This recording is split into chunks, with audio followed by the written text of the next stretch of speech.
Welcome to the More Than English podcast, where we discuss fascinating and influential ideas, learning English along the way. Here we learn more than English. I'm your host, Stephen. Welcome back to the podcast. This is the fourth episode of the podcast, Liberalism Part 2. In Part 1 of Liberalism, we talked about 4 axioms of liberalism, which were that cooperation is a win-win, that democracies don't fight, trade beats war, and finally, that soft power can triumph over hard power. If these axioms seem strange to you and you're not familiar with them, I strongly recommend watching the first part of liberalism. In this episode, we're going to delve a little deeper into this topic, and in this case, just like in Part 2 of realism, the second episode, we're going to look and compare 2 prominent types of liberalism. In this case, classical liberalism and neoliberalism. At least, the difference between classical and neoliberalism is basically how neoliberalism has differed from classical liberalism over the years, especially since the second half of the 21st century. So let's get started with the podcast.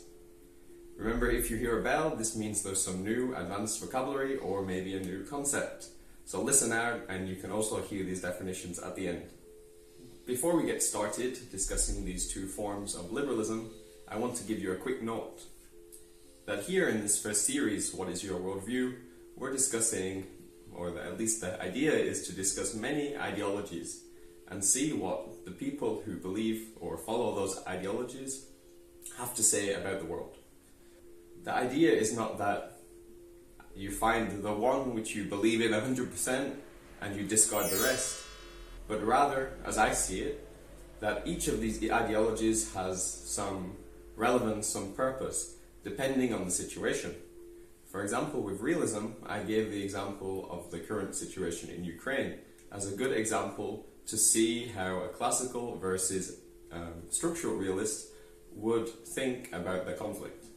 So before talking about how neoliberalism differs from classical liberalism, let's delve a little deeper into what it really means to be a classical liberal.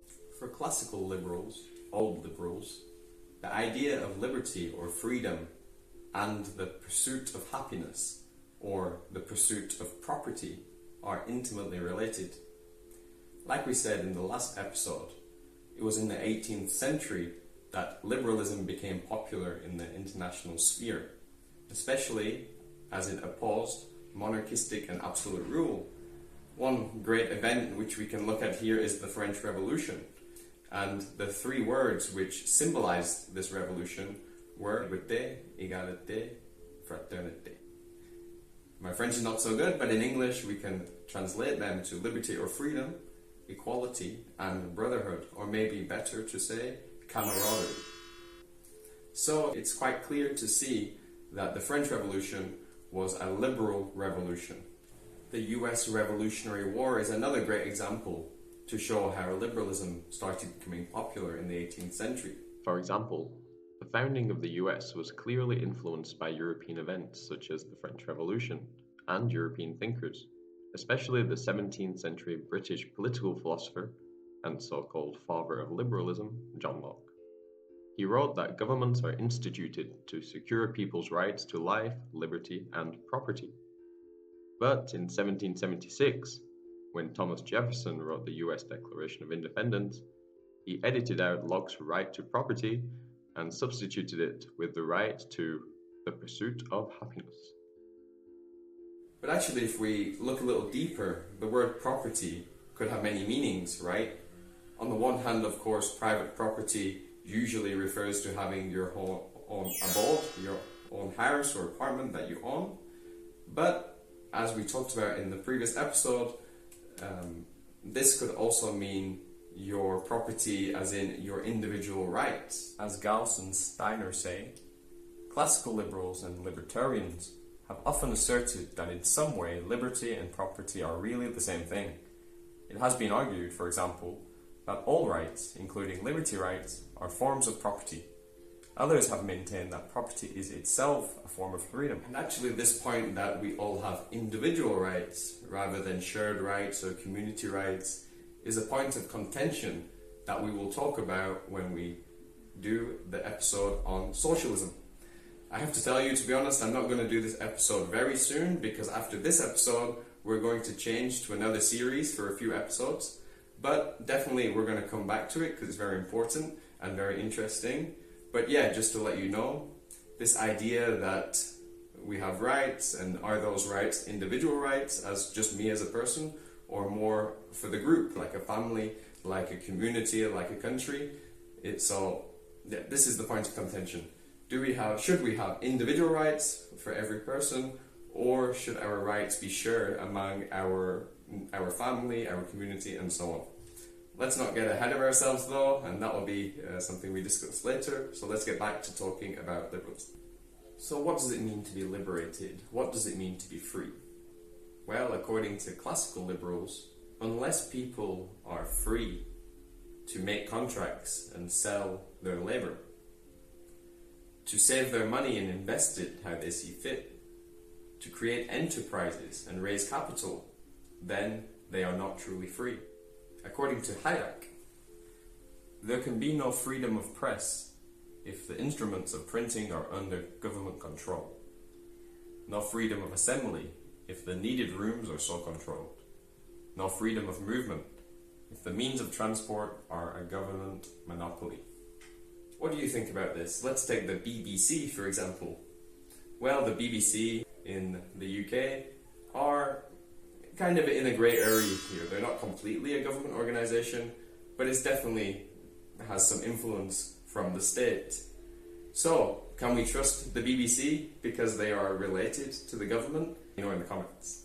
So that's classical liberalism. Now let's get started with talking about neoliberalism. So what is neoliberalism? Well, actually it's quite a new ideology, as it only came into fruition in the 1970s. And while many people note the US and the UK as two of the first proponents of neoliberalism, it was actually Chile in South America which was the first country to adopt neoliberal policies, including the story of the Chicago Boys. Opposed to what their name might suggest, the Chicago Boys were not from Chicago, but rather from Chile. In fact, they were studying the Chicago School of Economics, which was created by the legendary economist Milton Friedman. Milton Friedman is famous for saying that there is one and only social responsibility of business: to use its resources and engage in activities designed to increase its profits, so long as it stays within the rules of the game, which is to say, engages in open and free competition without deception or fraud. Basically, here we can say that for Milton Friedman, the number one goal of business is to make profit. Regarding neoliberalism more specifically, Milton Friedman emphasized minimal government interference in the economy and believed that international free trade would lead to more innovation, lower prices, and better services for customers. For example, imagine two countries trading with each other. If both countries reduce tariffs and other trade barriers, it allows businesses in each country to freely buy and sell goods across borders. Friedman argued that this would lead to more competition, lower prices for consumers, and greater efficiency in production, benefiting both countries' economies. And while both classical liberals and neoliberals both share the idea that markets should be free and open, neoliberals take this to the next level. While classical liberals still believe in international trade and cooperation, they reserve some things which they feel are very important for their nation, and maybe they should protect their nation more than another nation. So that could be by having protectionist measures. For example, Japan, for many, many years, has high import taxes on rice coming from other countries. This is because rice farming in Japan is such an essential part of their economy.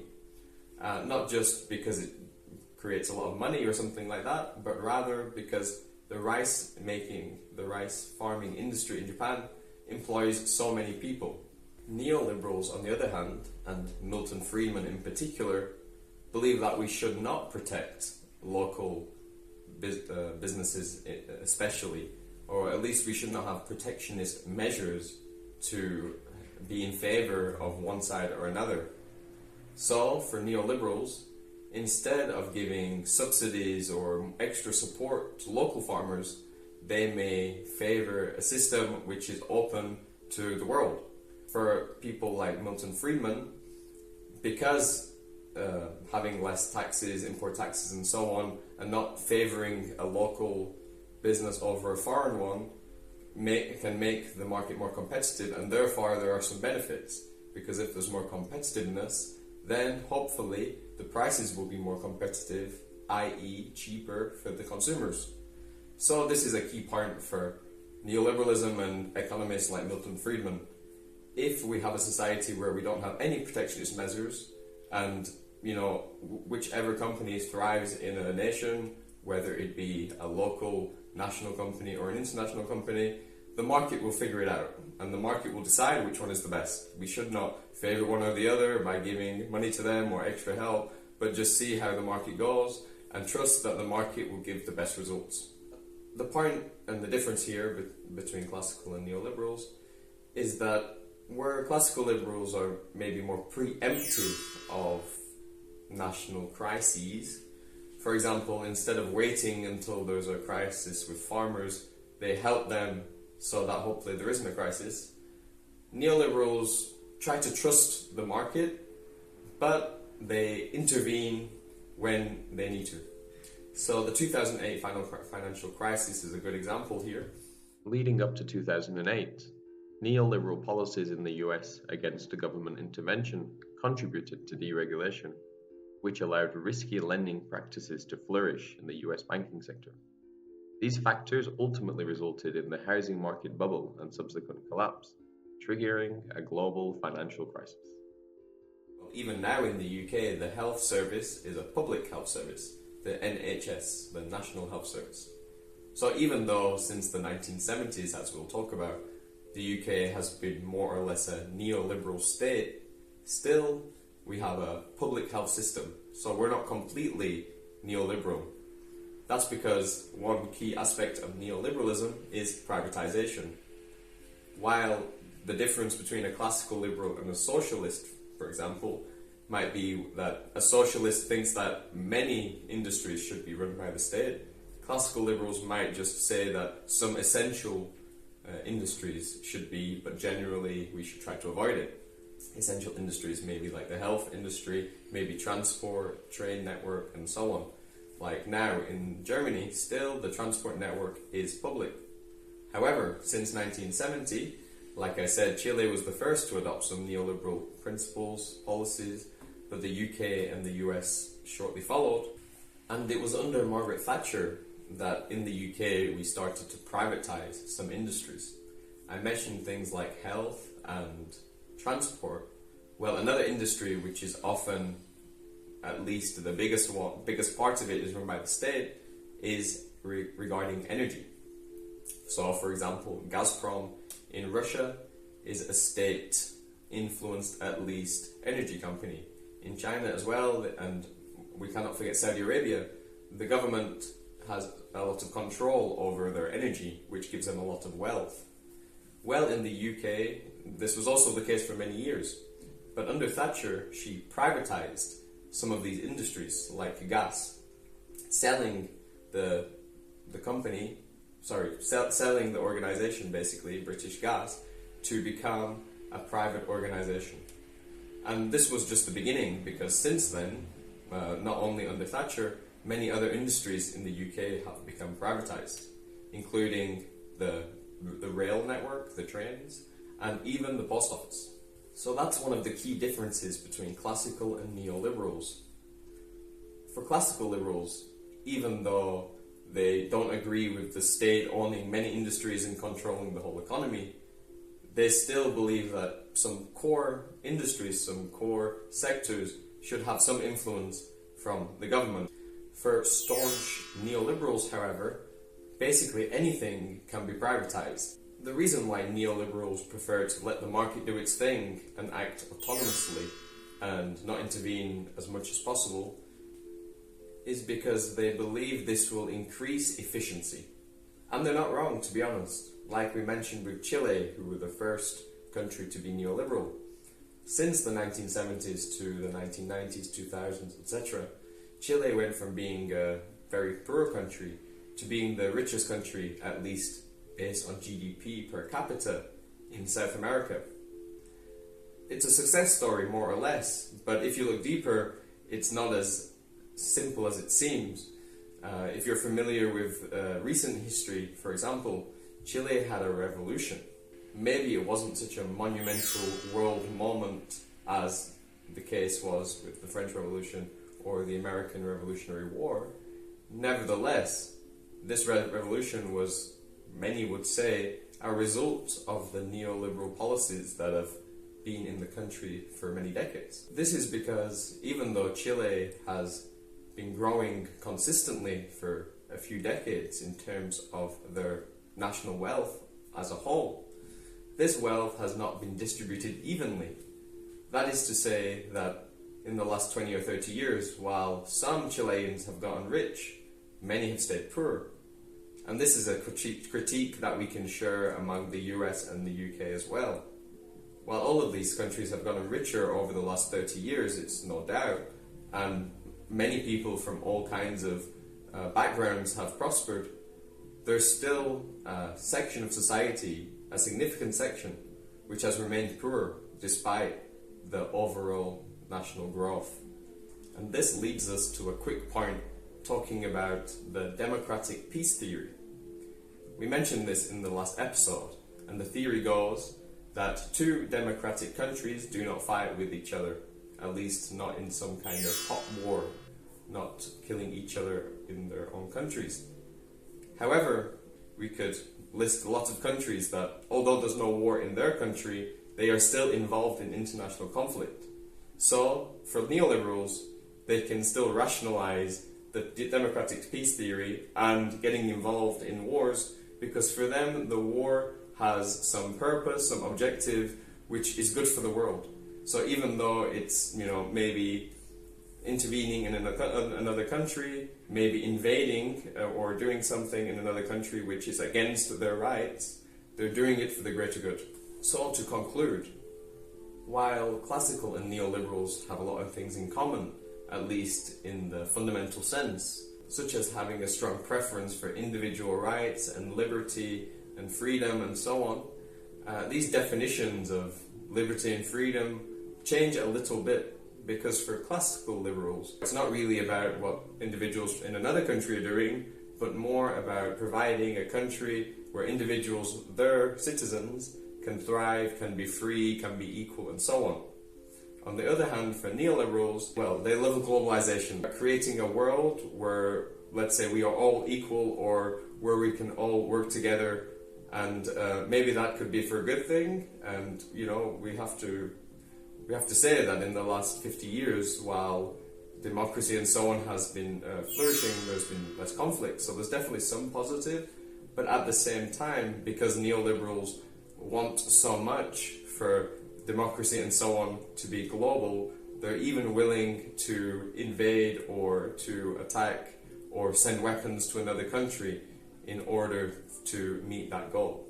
What do you think about that? Do you think, let's say you agree with individual rights and liberty, freedom, and so on, do you think that it's enough for you to feel like this and act like this in your own country? Or do you think that this is something that we must really try to spread to the whole world, even if it causes conflict? Let me know. And that's all for this episode. To summarize, while classical and neoliberals both promote liberty, equality, and the pursuit of happiness, or perhaps property, they differ in specific areas. For example, as we just mentioned, globalisation and intervention, as well as the two previous topics, privatisation and protectionism. We can say that for neoliberals, almost everything should be privatised and almost nothing should be protected. Whereas for classical liberals, they take a more lenient stance. Unfortunately, we haven't had time to cover topics like industrial complexes, globalist institutions, or monetary policy, because, wow, it's such a big topic, neoliberalism, and in 20 minutes, there's only so much we can do. So hopefully we can talk about that stuff in the future. Let's finish with a quote from Will Storr, a famous author who has written a lot about status. I've actually extracted this quote from a recent podcast he was on, and he spoke for a couple of minutes, so he said a lot more than this, but this is the extracted version of the things which are most concise in his speech.